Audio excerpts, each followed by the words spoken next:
مرحبا بكم في قناة مساعدة أسرار. سلامة ومرحبا بكم بالناس الكل على قناتي وقناتكم مساعدات أسرار. اليوم جبت لكم غريبة تونسية زمنية بالدرع أو إيلان بالمغربية. إن شاء الله نتمنى إن شاء الله الفيديو هذا ينال إعجابكم، وما تنسوش لي اللايك والاشتراك في القناة وتفعيل الجرس باش يوصلكم كل جديد. توا إن شاء الله باش نمشيو المكونات. بالنسبه للمكونات متاعنا ساهلين وبساط على الاخر. هوني عندي 500 غرام ذراع، 250 غرام فرينه، 200 غرام سكر محور، 100 غرام جلجلان مرحي. بالنسبه للزينه عندي اللوز اللي عملته بالشكل هذايا، ما رحيتوش برشا، وعندي الجلجلان اللي زينه، وعندي 300 سنتيلتر زيت زيتونه. نوريكم حاجه بالنسبه للذرع. الذرع بالمغربيه هو ايلان. ايلان هذاك نعملوه في السفوف ونعملوه برشا حاجات. هو هوني مرحي وصحي بالكدا، بس بالكدا. اول حاجه ان شاء الله باش نعملو باش نغربلو الفرينه والذرع، خاطر لازمهم يكونوا مغربلين باش الغريبه نتاعنا تجينا مزيانه وما تشققش.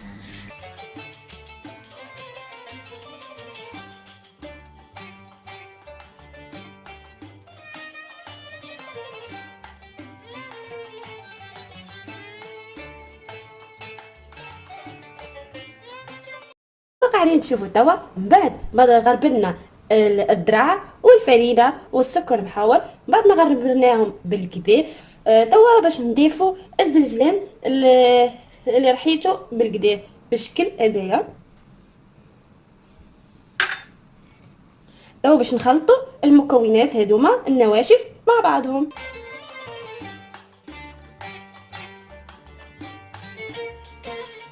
ما خلطنا الفرينه والسكر والزلجلان مع بعضهم، توا باش نضيفوا الزيت.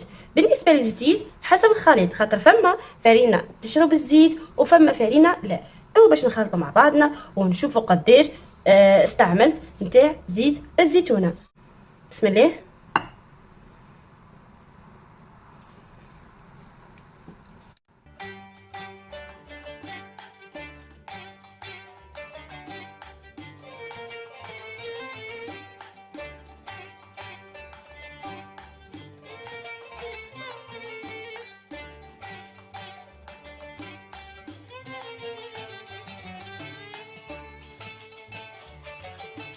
بالنسبه للغريبه نتاعنا هيك عملتها بالكدا. وبالنسبه للزيت انا عملت الكميه هذيك نتاع الزيت الكل، يعني 300 سنتيلتر عملتها الكل، يعني ما زدتش حتى نقطه، ما زدتهاش. قعدت نعمل لها بالشكل هذايا بالكدا، خاطر الغريبه تحب الخدمه. كان ما خدمتوهاش بالشكل هذايا، وقت اللي بتحطوها في الفور الطيب راها باش تشقق وما تجيش مزيانه. يعني تبعوا كيما الشكل اللي عملت انا توا. ان شاء الله شنو باش نعمل شكل هكا، نعمل كعبورات بالشكل هذايا نحطهم في الصحن. توا هوني ان شاء الله باش نبداو نخدموا في الكعابه هذوما نتاع الذراع نتاعنا بالكدا. هذيا اهم مرحله باش تجينا الغريبه نتاعنا مزيانه وما تشققش لنا في الفرن.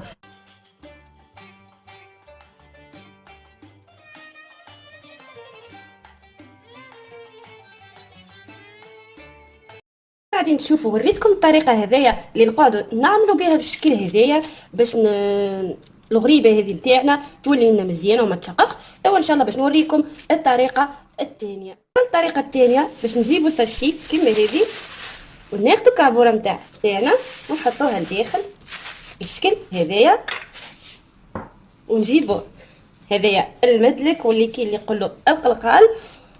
وتوا تبعوا معايا الطريقه كيفاش باش نعملها.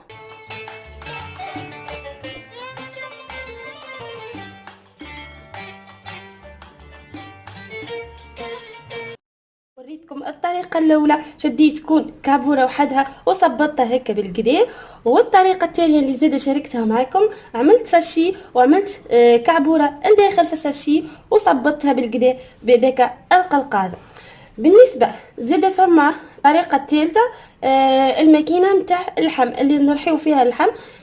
زاده كان ما نجمتوش تعملوها بيديكم ولا بالقرقال، اعملوها في الماكينه نتاع اللحم. خدموها على زوز مرات، يعني المره الاولى ورجعوها المره الثانيه. بالنسبه لي انا هنا خدمتها على زوز مرات، المره الاولى بيدي والمره الثانيه بالقرقال. كما قاعدين تشوفوا، علاش قلت لكم ما تكتروش فيها الزيت، خاطر ريتو الذراع هذاك الذراع يسيب الزيت تاعو. وبالنسبه لهوني اغدروا كيف هيك ولات، يعني نتوما تلاحظوا يعني وقت اللي تشدوها في يدكم هكا تحسوا بها راها ولات طريه. واغدروا كيفاش الذراع هذاك زاد سيب الزيت تاعو. وبالنسبه اللي ما عرفش الذراع، كما قلت لكم هو إلان، يعني توا نخلي لكم ان شاء الله الصوره نتاعو. اللي ما يعرفوش باش يشوف الصوره ان شاء الله يعرفوا. توا شنو باش نعملوا هكا؟ هو باش نشدوا نعملوهم في الصحن هذايا ونغطيوهم بالمنديله ونخليهم. انا بالنسبه لي انا باش نخليهم على 3 سوايع. من بعد 3 سوايع ان شاء الله باش نعملوا مع بعضنا طريقه الغريبه. مثلا اللي يحب يعملهم قبل بليله والصباح يريقلهم هكاك زاده مزيانه وتجينا الغريبه مزيانه. رجعت لكم بعد ما تعدت 3 سوايع، خليت الغريبه نتاعي ترتاح وعملت لها الشاسيه هدايا من الفوق وغطيتها بالمنديله كما وريتكم. وبالنسبه للغريبه نتاع الذراع نتاعي، اقدر كيفاه الذراع هذاك سيب الزيت نتاعو وارتاحت وولات هشوشه. باش نعملوا باش نحضروا كما قلت لكم للتزيين اللوز والجلجلان. وباش نحتاجوا هدايا نتاع المقروط، ونحتاجوا السكينه، ونحتاجوا اللاطه الطبق كما يقولوا. ولازمنا على نعملوا فيه بابي كويسون عليه، خاطر الغريبه نتاعنا لازمها طيب من اللوطه ما تحرقش لنا. هذاك علاش نعملوا بابي كويسون، ما نجموش نحطوها ديريكت للطبق. توا باش نمشيو نوريكم الطريقه. توا ان شاء الله كما قاعدين تشوفوا باش نعملوا هكا. بعد ما قسمتهم على 4 كرات، توا ان شاء الله باش نبداو نخدموا مع بعضنا الطريقه. ونهز كعبه ونغطي الاخرين باش ما يشيحوش لنا بالبرد. بالنسبه للطريقه باش نعملوا هكا.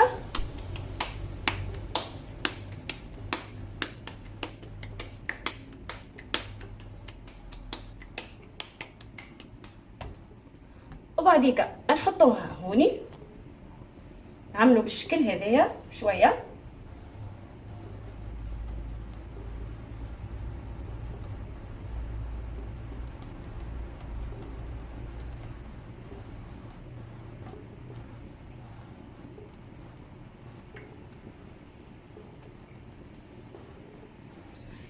توا باش نجيبوا هذايا نتاع المقروط ونعملوا بالشكل هذايا، نوركوا بالكدا.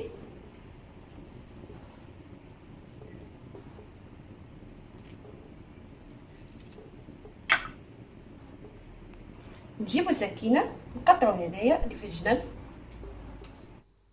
هوني كما قاعدين تشوفوا قطعتها من الجنب نتاعها وقطعتها زاده من الوسط. هذايا الشكل الاولاني، يعني من غير لوز ولا جلجلين، عملتها يعني نورمان بلاش زينه.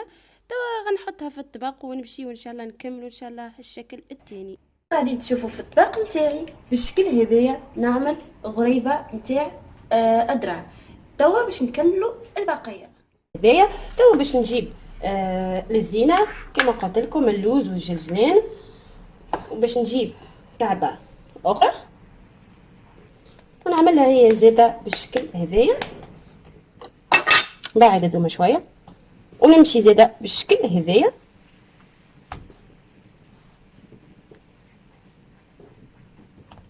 وناخد شويه لوز.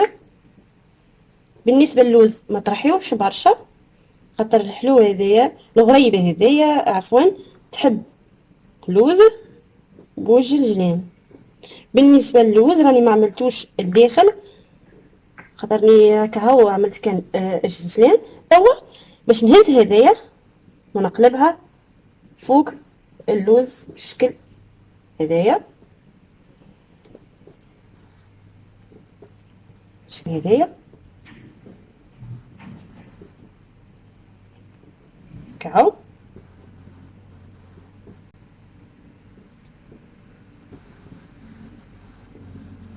كما قاعدين تشوفوا بالشكل هذا. توا باش نجيب السكينه ونقطع بالشكل هذا.